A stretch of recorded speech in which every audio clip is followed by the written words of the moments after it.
Welcome, everybody, here to the X-Bomb Sports Live Show. My name is Andrew Valentin, and I hope you're having a fantastic Friday. Yes, we're back. I know it's been a hot minute, but I'm so glad to be back here, ladies and gentlemen, because we have a lot of stuff we could certainly be talking about.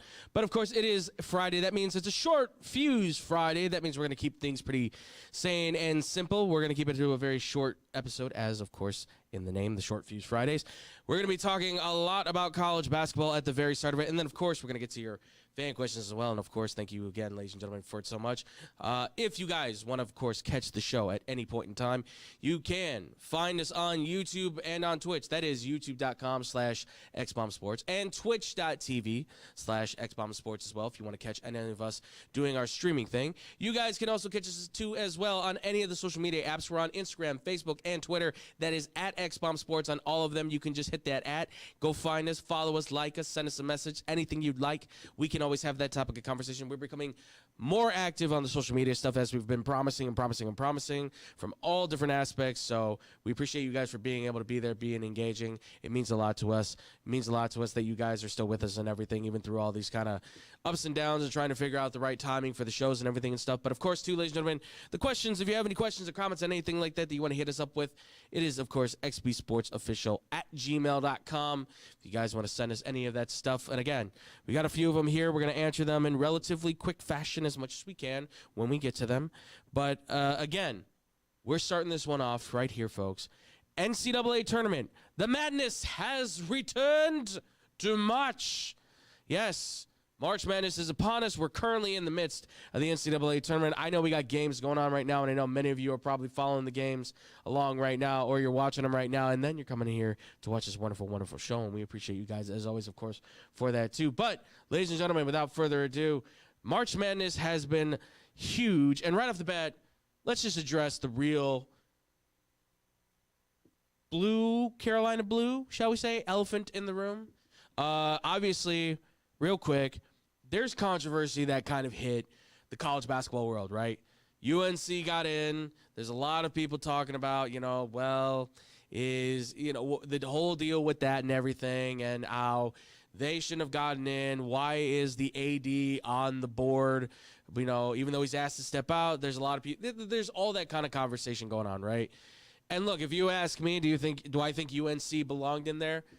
Not really, but I don't think West Virginia belonged in there either because they did, after all, if I'm not mistaken, correct me if I'm wrong, they did lose to Colorado, a very bad team, not good at all. So I don't know where the governor's thinking, I'm going to sue to get the investigation going here. Well, I mean, is that really a priority right now? Is that really a thing? I mean, Scotty, correct me if I'm wrong. Did you not see a story that was saying that their head coach is, I believe, leaving for the Indiana job? I believe DeVries is leaving. Yes, which is now controversial because his son had been, quote-unquote, injured and is now sitting out for an extra year, potentially, to play with his father at Indiana. So on top of people being disgusted about, UNC gets in over us, this is outrageous, it's yeah, but your coach is kind of now exiting in a pretty bad fashion, I gotta say. I mean, I'm not a big fan of this whole thing, but obviously, if that's the way the NCAA wants to do it, okay, fine, whatever. I get it. I understand. I want people to understand, though, too, on my side of things. Yes, it's cool that UNC got in because I'm a fan, of course, but at the same time, do I think they deserve to be in? No, I did think there were other schools that certainly deserved to be there as well. But the big names sell. The brands make it more interesting. No matter how much we want to say, we like to see the little guy, and it is fun to see the little guy be able to beat up the big guy every once in a while. But the big names, the big brands are what help sell the sport every time. We can't deny that. So I just wanted to say that real quick. But look, we got some basketball we got to talk here, folks. NCAA basketball, right? The bracket is here. Right off the top, we had some upsets, right? Now, we didn't have a bunch of them this time. This wasn't like whoa, the landscape has changed. But they were pretty significant, right? You've got McNeese going up against Clemson in a pretty well-fraught battle going back and forth, right? And ultimately, McNeese is able to pull out this victory by 2 points. They come up with the big upset against Clemson. Ironically, at the same time, just before this game, Clemson had signed their head coach to an extension, or at least was getting the paperwork ready, and then the game kicks off, and then obviously Clemson loses. And I was just kind of like, ooh, bad timing on that one, right? And then, though maybe not as seen as significant because obviously McNeese was a big one, Drake does upset Missouri, and a pretty nice back and forth, but ultimately Drake kind of got the upper hand on them by the end of it, and then just kind of ran away into a double-digit victory, which, good on Drake. They've always had a pretty decent basketball program. So I guess, the big question being is that if we're going to see any more upsets come along the way, because I had some people kind of talking about it, hitting me up afterwards when McNeese won and then Drake obviously winning, and I was like, there's always a chance, right? It feels very top-heavy, though, right? Like, McNeese, by the way, has a former SEC head coach in Will Wade, who also, like DeVries, is leaving to go to NC State once the tournament's over with. Now, again, is that right? Is that wrong? Again, that's up for debate. But he's incredible with what I've seen him coach before. The guy knows what he's doing. It's just that at LSU, he goes into multiple scandals, and then the team's not doing well. It became the point where it's like, yeah, we're moving on from you. Like, they just gave every reason to kind of say, like, yeah, this isn't working the way we thought it would. So, but the upset-wise, look, we've gotten some pretty close games, right? VCU gave it a pretty good to BYU. Michigan really almost gave a lot of people a scare, I think, there against UC San Diego. Yeah, absolutely, yeah. And David was right. UC San Diego might have been able to do it. Who knows where Michigan's at this point. Creighton, though, I know it counts as an upset technically, but I picked Creighton, I will say. Like, I felt they were the better team. Because Louisville they've got guys, and they've turned the corner significantly. They just don't represent themselves very well, I feel like, as a top dog basketball team. They just don't have that group of guys that I feel like you can come up with, right? And just like that too, the big upset probably that isn't that really that big of an upset. Because, I think a lot of people felt like this was going to happen. Arkansas beats Kansas. John Calipari outcoached Bill Self, and quite frankly, I think he just has better players than Bill Self, right? He's got guys he's had connections with from Kentucky. He's also got John L. Davis, who came over from FAU as, a top guard who had a real big game. It's one of those situations where Louisville, Kansas, these teams that you consider blue bloods, right? The big guys in the tournament that should be making a lot of noise. The problem is that there's teams here that have better chemistry, right? They have better chemistry. They have better coaching in some regard as well, I think, at certain points, and it completely shifts the paradigm of the team, right? Creighton it was almost a full 20, 15 points, whatever it was, difference. It was pretty significant. Like, it was one of those where you go, God, did Louisville, they should be crushing this team, you would think. But Creighton always comes, McDermott's a really good dude. He knows how to coach. He knows how to play the game of the NCAA tournament. He does it like every year. So how can we be surprised, right? Where else can others, look, we're looking at an upset potentially here with Baylor. We're also looking at, Baylor did win. Okay, so you got another. So there you go, another upset, right? Another upset. Which again, though, it doesn't feel like an upset because I picked Baylor myself personally, and I think there's a lot of people that looked at Baylor and probably thought, yeah, they can win this game. Mississippi State looked good all year for sure. The SEC they have 14 teams in the tournament here. Like, not everybody's going to be fantastic. Like, it's not going to be an all-SEC champ Final Four, right? Or Elite Eight, or whatever you want to call it. It's not going to happen. But Baylor, ultimately, I felt they were a better team. I mean, those 8-9 matches are 50-50 coin tosses, right? It happens all the time. So to me, I mean, possible upsets. I mean, we've said like, what was it? Liberty against Oregon was one to look out for.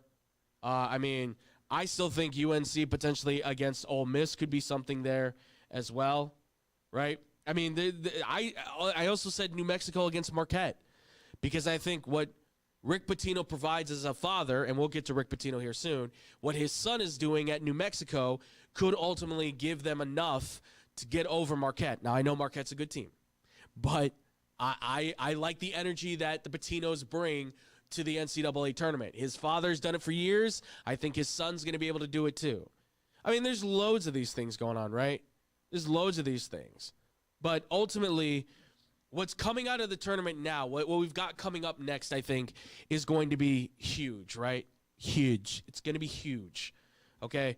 I think you've got some really insightful matchups here where UCLA and Tennessee, well, is UCLA good enough? I think Tennessee can blow them out of the water, but UCLA, they played a pretty solid team ball, right, to shut down Utah State. You know, again, how good is Utah State? Who knows, right? You've got McNeese, who just upset Clemson. Can they possibly go up against Purdue and possibly knock them down, right? I mean, you've got right now the biggest one that I'm going to say this better be the primetime game. Like, you better save this for, like, the game at night that's going to be the, like, one that everyone wants. Arkansas, St. John. Up to you, Scotty. I don't know your proficiency with college basketball history, but considering who the two men are coaching these teams, would this possibly, you think, be maybe one of the most watched college basketball games of all time, possibly? Okay. Okay.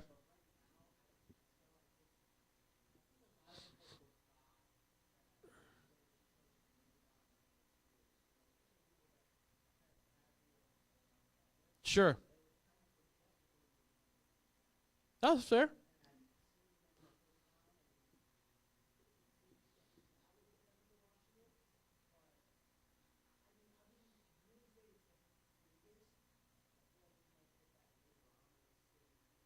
Sure.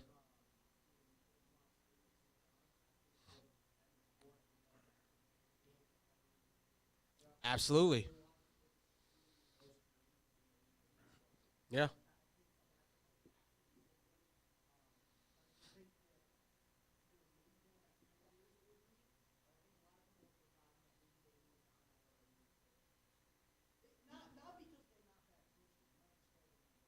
Right. The relevancy has fallen off. Right.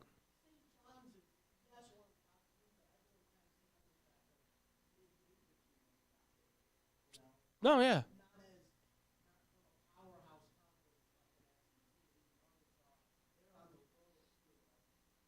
No, and that's fair, and that's why I asked the question, because everybody's kind of giving me different answers. Where when we did blow the whistle, I think everybody was kind of like, yeah, that's going to probably be like one of the biggest games, maybe of the tournament, possibly of all time. But I think that's, like you said, we're seeing it because it's John Calipari and Rick Pitino for what I think we're seeing the coaches as, right?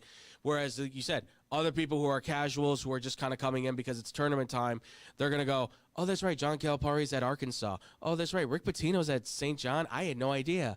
Right? Because where was he last? He was coaching at Iona. And, you know, before then he was over in Greece, right? I mean, he's been out of it for a while, so you probably forgot that he was even back in college basketball because he was at a smaller program, and now he's at what I would say is still a fairly big program, but like you said, not a proficiently giant Power 4 program where all the sports are recognized. St. John's only really been known for basketball, and that's it. But at least I will say this, for the second round, I think that's going to have the most significance because out of those two are two guys who know how to coach, to get to the Final Four, to get to the Elite Eight, right? If any guys can do it, it's Coach Cal and Coach Pitino. They're two guys who instantly, we know what to do. We know how to get there, We know the game plan.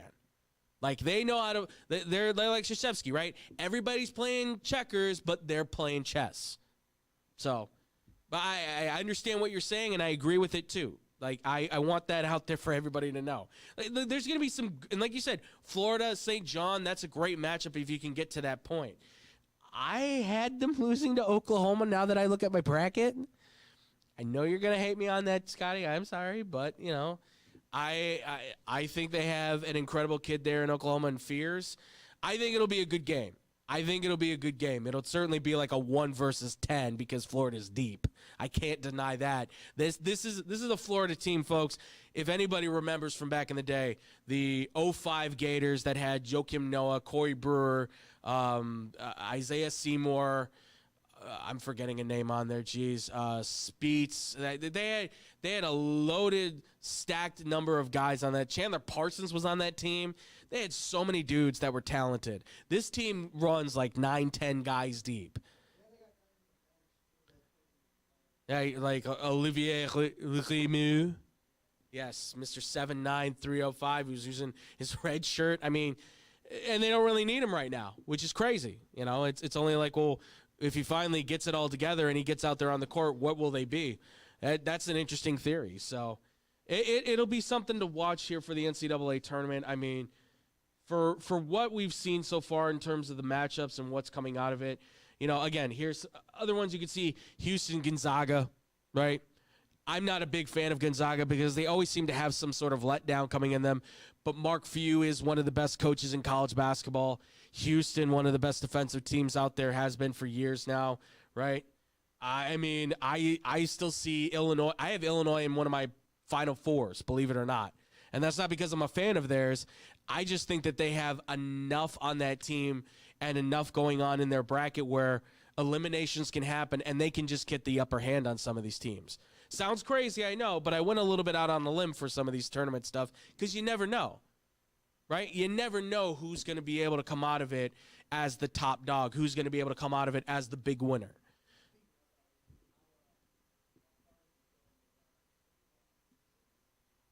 I'm actually sitting at about 98.5% right now, still on my bracket, believe it or not. So I lost, the first game I lost was the McNeese game. That was the first loss. And then, whichever one came first, the Drake one or the McNeese one, because those are the, okay, yeah, then that was the first one that I lost, and then the Drake one. Other than that, I've been right so far in the first round. Really? Nice. That I think was the killer.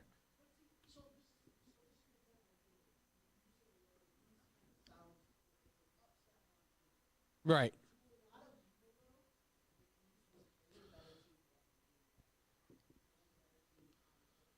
No, absolutely.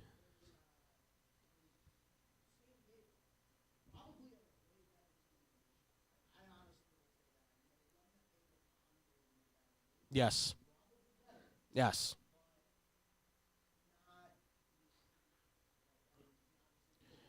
Right. Well, Michigan, like we've said this before, I think, on this show plenty of times. I know we've said on Blow the Whistle. We've said it on, I think, every show we've been on. There's a difference between when you're on the court and you have the team is better than your team, absolutely, collectively as a group.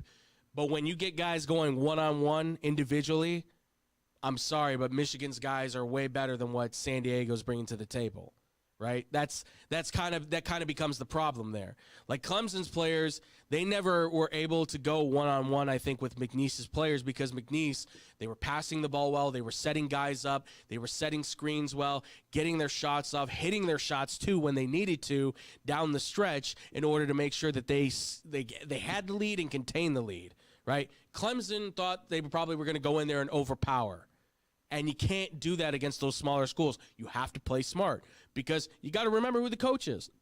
You got to think about who that guy is and what he can do. Or the vibes that McNeese gives off. You know, yeah. Because they're athletic, their manager. You know, yeah, the vibes take it all the way. Amir Khan, I think is his name, right? Shout out to him, too, for being the first manager to ever get NIL deals. He's got 3 of them with 3 big companies. He picked up another one today. Okay, he's got picked up 4 another one now. last So, good for him. I mean, and listen, that's what we love about the tournament. That's what's great about March Madness is seeing those things. I just always, though, keep it in perspective, too, because no matter what, as much as we love seeing the little guy, let's be honest here. What TV really wants is its 2 best teams to fight for that title. What fans really might want is to see, if not their team, a small David team take on the Goliath, if they can, right? I mean, I don't think everybody's rooting for, Xavier to take on Grand Canyon, right? No one wants to see that. As strange and yet interesting as it might be, no one's really going to watch that game, right? But if you told me, like, hey, McNeese State is going to the national championship and they're playing Florida, let's say, well, that's something to watch, right? Because it's the little guy taking on the big guy. It's what I will call the Villanova effect, right? Where Villanova, even though they were good, they were always seen as like a smaller team. But then they win. They win championships. And then it's like, well, are they the little guy anymore? Because now they keep winning titles. So the tournament is always interesting because of these concepts. And like you said, yes, they bring a good vibe. They bring that energy with their manager. And the team itself is always a good connection. They have great chemistry and all that stuff. They have a lot of fun. And Will Wade's a great coach for that stuff as well, too. I'm intrigued to see what this tournament brings. I'm not winning any money off this thing already, so I already know I'm good. But I just want to see who progresses where and who's going up against who and how they're going to manage to handle whatever gets thrown at them. That's what I love about this stuff. I love March Madness for the matchups it brings and for us to sit there and go, well, maybe they could. Well, maybe they could. It's going to be fascinating to watch down the stretch here for the NCAA tournament, that's for sure. I can't wait. I cannot wait to see what more it brings to the table. But that'll do it for the NCAA tournament stuff here, ladies and gentlemen. If you have any questions or comments, again, you guys can always get us up here on the chat. We're on the YouTube side. We're on the Twitch side. Hit us up in the chat. Find us a question. Give us a comment. We want to hear from you guys there as well. Social media at XBomb Sports at all the spots. And, of course, xbsports@gmail.com for any question or comments you want to direct at us personally. But, ladies and gentlemen, as I just said there, we've got questions. We've got comments. And we're going to answer them right here. That's coming up next on the XBomb Sports Live Show. Man, I'm so hungry. I need somewhere to eat fast. I have no idea where to go. Psst. Hola, me llamo El Taco de Taco. You know where to go for the amazing taste that'll have you craving more? Taco Bell.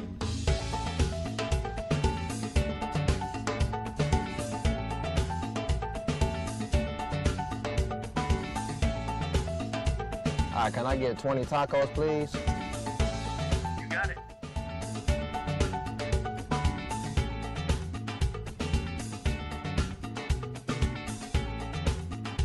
Thanks, Taco. De nada.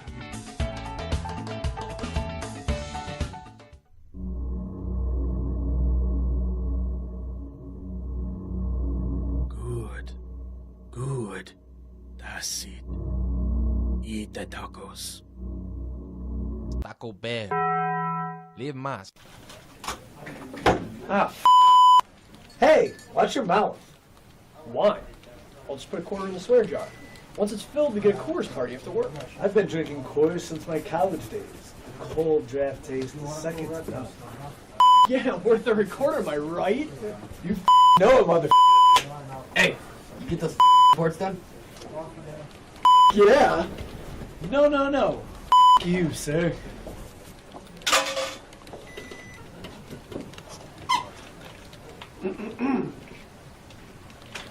Attention, employees. The staff meeting, scheduled for this evening, will now be held tomorrow early as Who's all?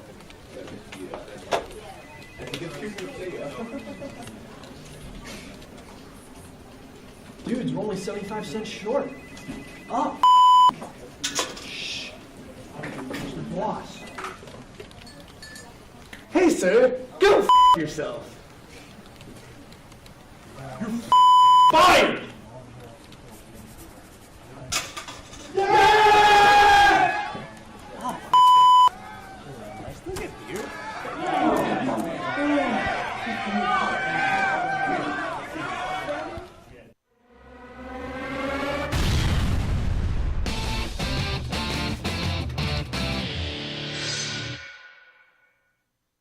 And welcome back, everybody, here to the X-Bomb Sports live show.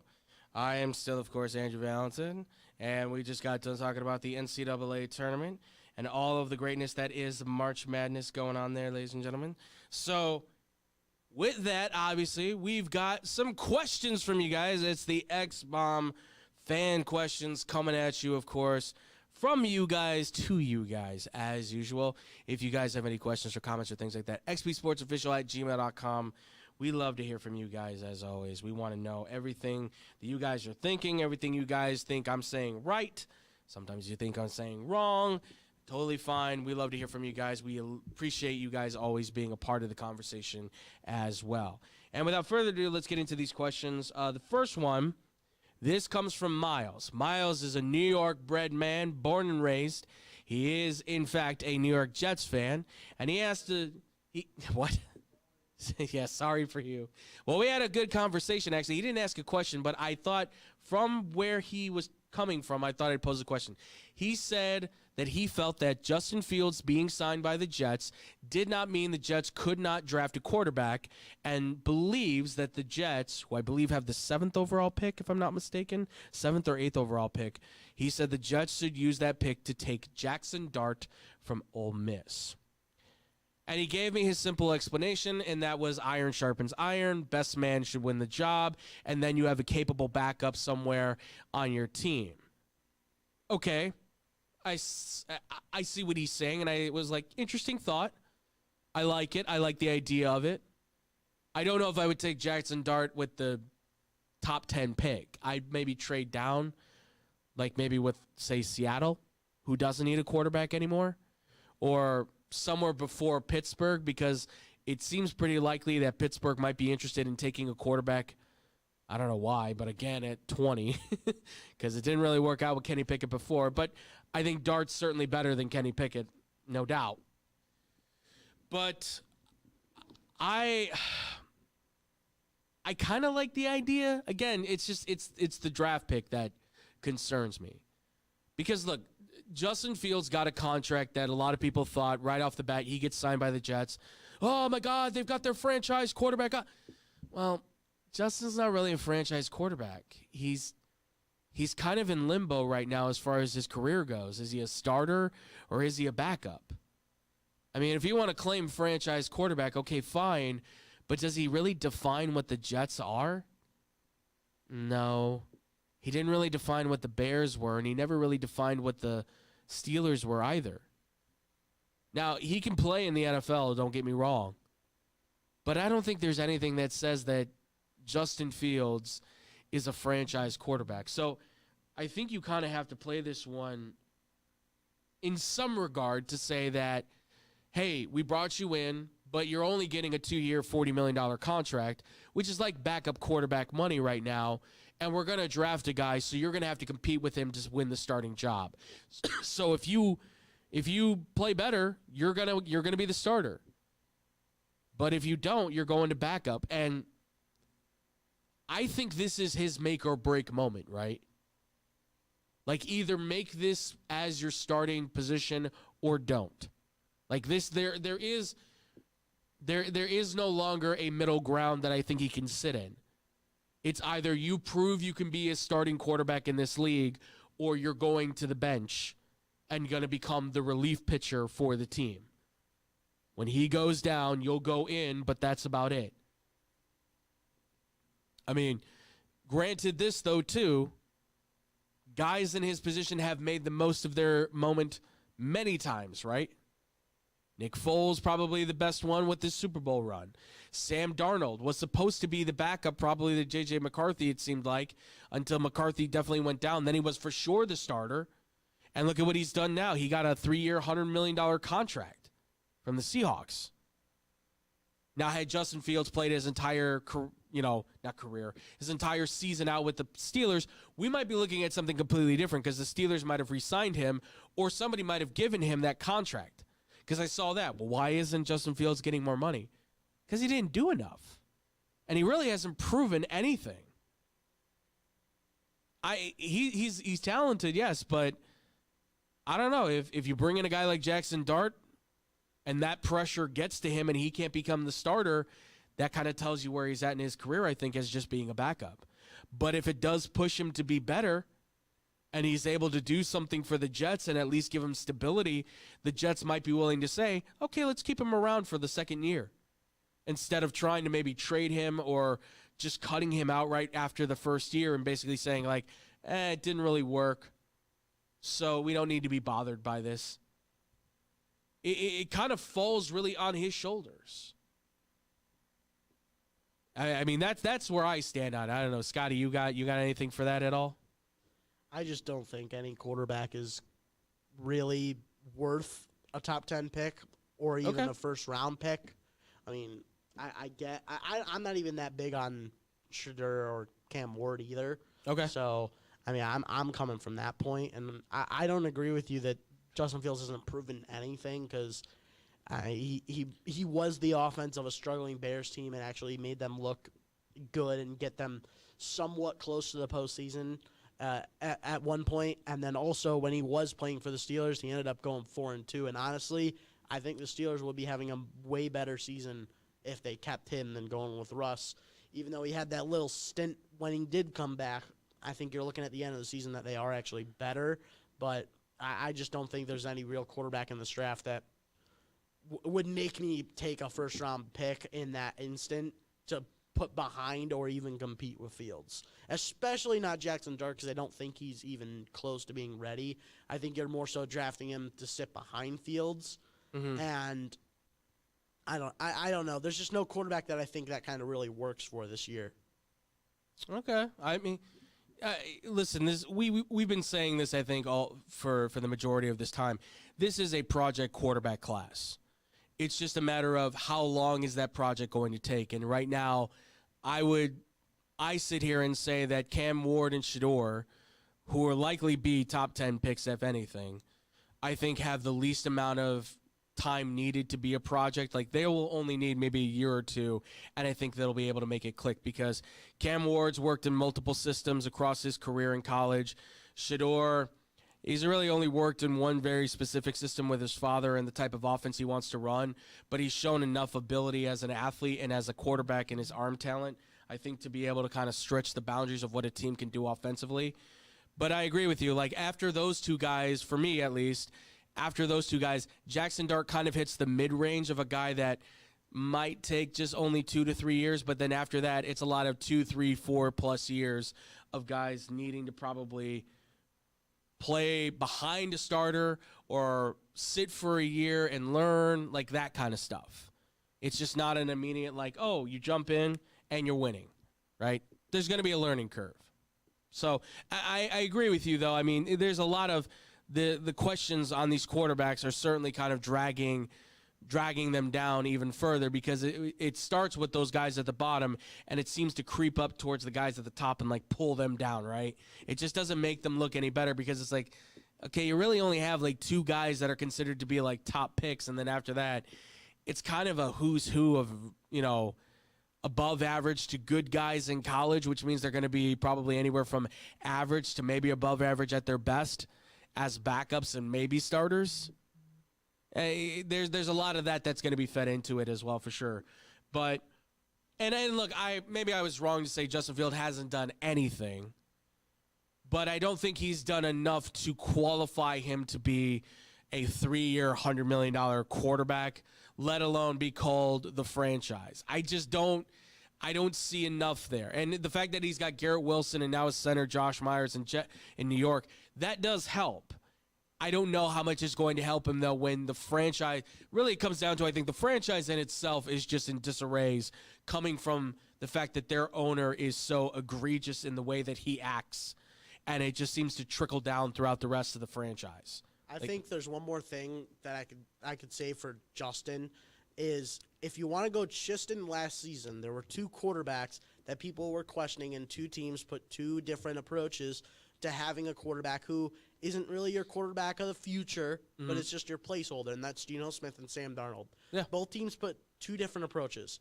Seahawks, they decided not to pick a quarterback in the draft. They went with Geno Smith. They didn't really had, no one really has a backup that was really competing against him. They gave him the keys, and then he ends up proving his contract that they gave him, and then they trade him to the Raiders because now the Raiders believe him.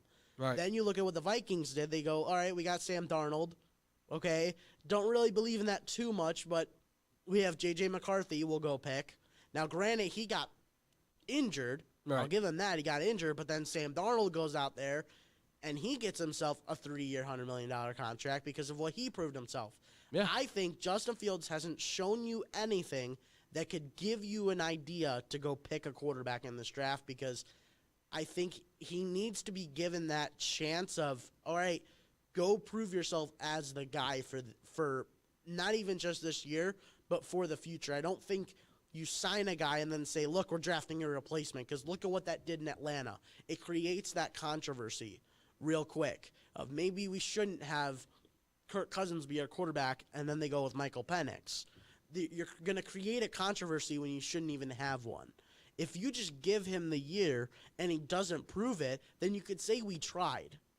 But if you give him the year and then he's got a guy behind him, the second he starts failing, you're going to have people saying, put Dart in or put anyone in that you pick in this draft class. I don't think that that's a controversy the Jets really need right now. No, I 100% agree with you. I think you're right on the nose with that for sure. Like, we need to see more out of him, and certainly what we saw from him in Pittsburgh and in Chicago and all of that has shown that he can play in this game, and you give him the time and the chance. I don't think though it should dissuade the Jets from still drafting a quarterback necessarily. Again, top 10 is a lot. Like, you've got a lot of good players there that the Jets have certainly used. You want to go in the second round and go get Jackson Dart if he falls there? I don't have a problem with that. Because that's not solidifying your future. That's just saying, hey, we're getting a guy. But I don't think you can necessarily say to Justin, the starting job is yours, because he still has there are too many there's too many inaccuracies with him in terms of how he plays as quarterback at times that can sometimes lead to him mismanaging situations, overthrowing receivers, throwing to defenders straight on, not reading the defense. There's a lot of that stuff that he still needs to improve on, and he's still young enough that he can do it. It's just getting to a point now where you kind of go, with NFL teams at least, we've got to look at it and say, okay, do these NFL teams really look at him and say, we believe in him, we trust in him?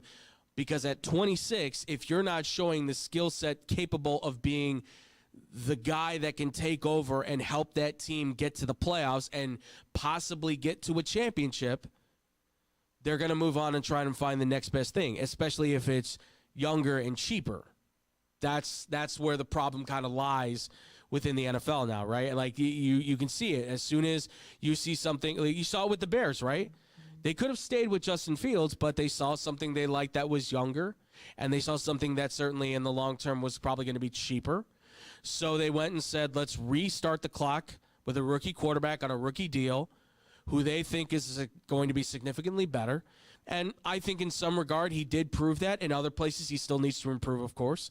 But for what the Bears saw there, they said, we don't feel like he's going to be our franchise.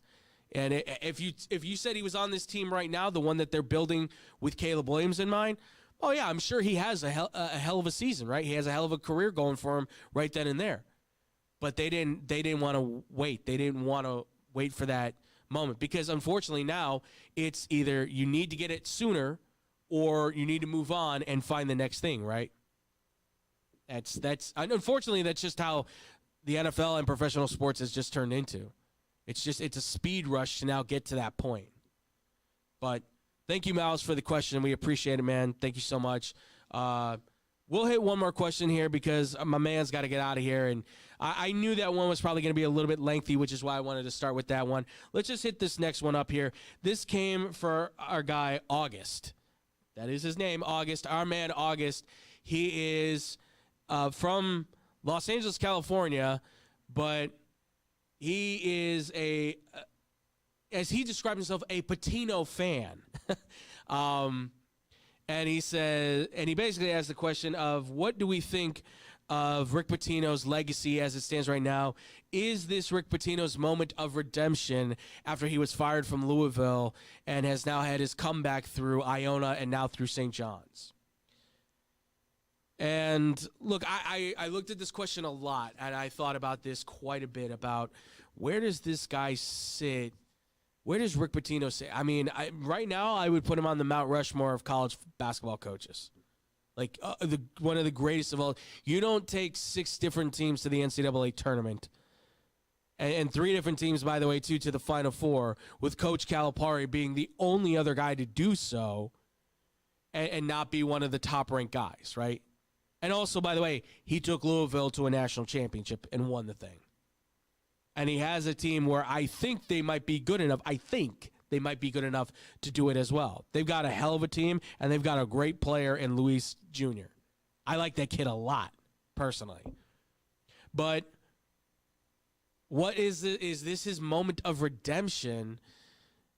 I don't really know if I would call this a moment of redemption, because this is kind of just what he does. Like, everywhere he's gone, he's helped that program become better. He's helped them improve, right? He's always been the fixer in many ways. This, I think, is just an added piece to his legacy, right? So I don't know if I can call it a redemption, really, because what's to redeem? Like, okay, the whole scandal at Louisville happened, right? The call girls and everything. He gets fired for it. You know, it's a bad look for Louisville and the basketball team. So he's gone. He goes and he's coaching in Greece or in Europe, wherever he was. Comes back, gets the job with Iona. Some people are kind of like, I don't know, is that the right move? Well, it seems to be, because he did a great job bringing Iona back from the brink, right? And then ultimately from there gets this St. John's job when they were kind of in the toilet. They were looking done. The Big East was talking about, maybe we got to think about trying to call some other guys to get in here. And now you'd call St. John the darling of the Big East, right? Like, they're the team that's representing that conference more than anybody. So I don't know. For me, it doesn't feel like redemption. It just feels like, no, this is what Rick Pitino does. He just creates great programs that can get you there. But, Scotty, what about you? What do you think, man? I just want to ask, are you not taking anything in that they started really slow yesterday and ended up going down 7-0? They were only up by 5 at halftime. And granted, they did destroy them in the end, but I mean, it's not like this team is foolproof for me. I don't have that full belief in them. You know, this is a great start. Don't get me wrong. Right. This is a great start. You got to start somewhere. Yeah. But I just don't really get the appeal of them being that top tier team right now. But I just see them as, this is like a really good start. I mean, remember Gonzaga was losing all the time before they hit that high point. Sure. North Carolina, granted, they're always a good team, but remember when they had that core and they lost in the national championship? Very true. And before that, and the year before that, they had that same kind of core, maybe a little bit younger. Some of the guys weren't really there, but they didn't make it that far. I think we're just, they're a year away right now, and right now they're over exceeding it. That's how I see them right now. And I think you're right. I'll say this: what Rick Pitino brings in terms of his swagger, his confidence, I think is what's fueling a lot of the love for St. John's. Let's say, right?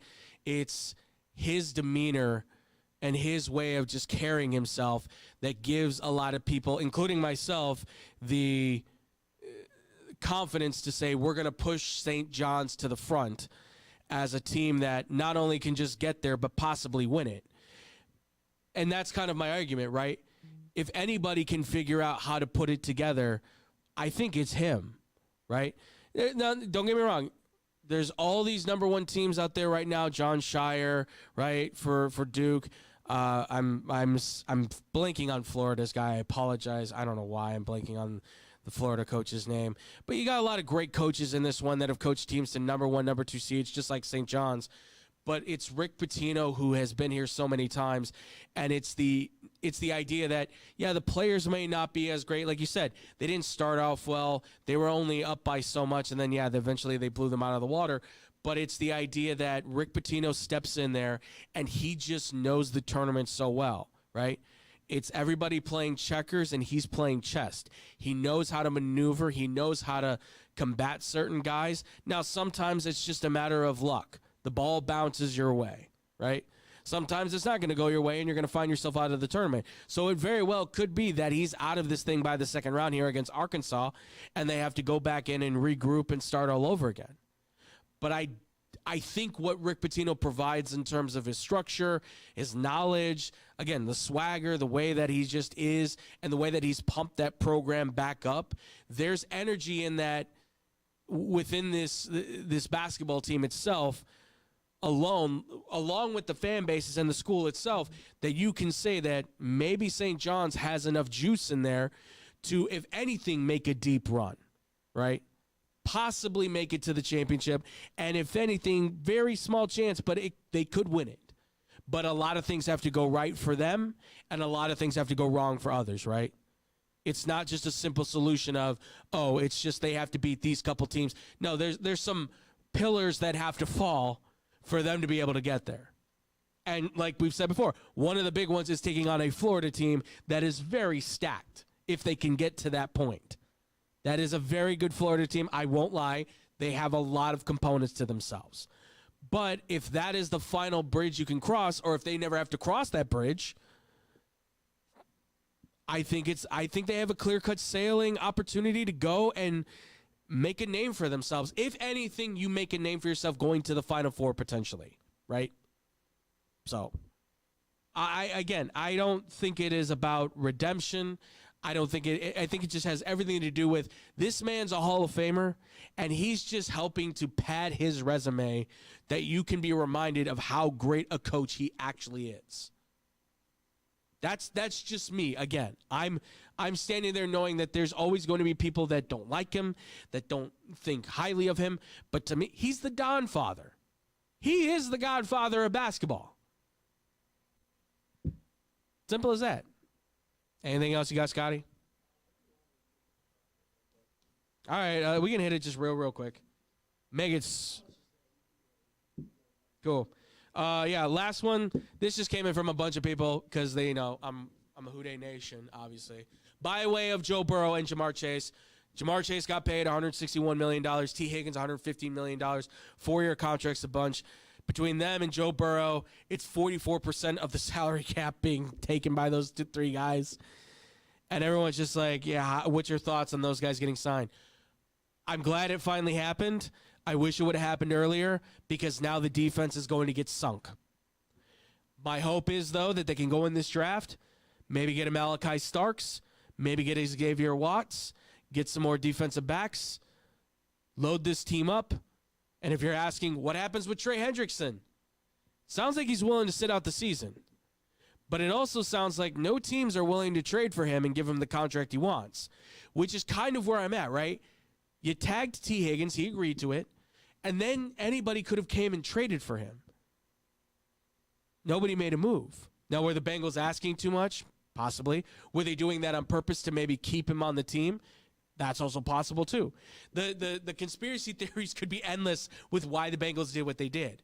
It just is interesting to me that we didn't ever hear of an offer coming through from a team for T. Higgins or even still here for Trey Hendrickson. I just find that fascinating. But what do I think about it? I like the move. I'm glad they're keeping those pieces together because, if anything, those are the pieces that are legitimately going to help you get back to the playoffs and get to a Super Bowl. But you do need to have some semblance of a defense, right? You got to get those guys together. But I think you only have to really invest with this team in the defensive backs, not necessarily in the defensive line. I think they're good there if you can keep Hendrickson. But if you can't, I feel good and I feel confident to say there's enough edge rushers in this draft that you can go get a guy. Hopefully Murphy can actually come out like a spring chicken and actually be good enough to start with the team. Linebacker-wise, you only need to find a few guys to fill in the void, and you'll be fine. It sounds simplistic. It doesn't mean they're going to a Super Bowl. But this does mean that the fun bunch we've seen thus far, the magical trio of Burrow, Chase, and Higgins, stays together right now for the long term, it looks like. And it makes me happy at least to be able to say, hey, they're going to score 45 points probably, but they're going to have to do it because they're going to be having 44 points dropped on them at every given night. So, anything you want to add for that, Scotty, by all means? Nah, you pretty much said it all. Cool. I'm happy about it, but there's no new ground being broke. Everyone said they should keep everyone together. And everyone says their defense sucks. I mean, it was just the same thing as last year. I mean, they just have them on longer contracts now. Exactly. It's the same story we've heard before. I will say I called this though. I said that they would be able to find a way to keep these guys. I just didn't realize it would be for that much money, right? But again, J.J. Watt, I think, said it in a tweet, pay the guys early and reap the rewards later. It's kind of a smart, and he said it about the Bengals. He also said it about the Cowboys, too. Just saying. So, thank you guys so much for the questions, though. We appreciate it. As always, xbsportsofficial@gmail.com. If you guys want to ask us any questions or comments, we appreciate it, as always. And that's going to do it for us here, ladies and gentlemen, on this show. Real quick, just run through the stuff. We're streaming-wise. You can find us, the YouTube, right? That is youtube.com/xbombsports. And then obviously on the Twitch side of things as well, that is twitch.tv/xbombsports2. If you want to find us on any of the social media stuff, we are at XBomb Sports on Instagram, Twitter, and on Facebook, where you can follow us at any given time. And, of course, too, like we just said, any questions or comments like that, it is at xbsportsofficial@gmail.com, too. Ladies and gentlemen, we do appreciate you guys always tossing in your questions, your comments, all that good stuff, too. Ladies and gentlemen, real quick, before we go, you can also follow me. I'm at TheFuckGirl on Twitter. I'm also at Boom Crew Captain on Instagram as well. Guys, check out our other shows as well, too, on this channel. Our boys of Bad Karma just were on Bad Karma Wrestling. BK Dub, ladies and gentlemen. Boy, did they have a fun one today, ladies and gents. You guys should check it out right here on the show every Friday, 11:30 a.m. Central Time. They're going live, and they will be going live on their own YouTube channel as well for Bad Karma Wrestling too. So go make sure to go like and subscribe there as well. Follow them, ask them questions and comments too. And as well, on top of that, you can find the boys and myself, Blow the Whistle. We are going live every Monday at 2:00 p.m. Central Time on SportsNowChicago.com, and they're going live every Wednesday and every Friday. Not today, but every Wednesday and Friday with our boy No Gimmicks Johnson on Wednesday and our boy Frank the Tank on Fridays, ladies and gentlemen. And with that, thank you all so much for listening. Thank you all so much for watching. We hope you guys have a fantastic rest of your weekend. I will be at a Hawks game with some friends and amigos, so if you see us there, come say hi, come say what's up, take a picture, all that good stuff. We'd love to talk to you guys. And with that, thank you all so much. We love you. And as always, much love. Peace out, Boom Crew.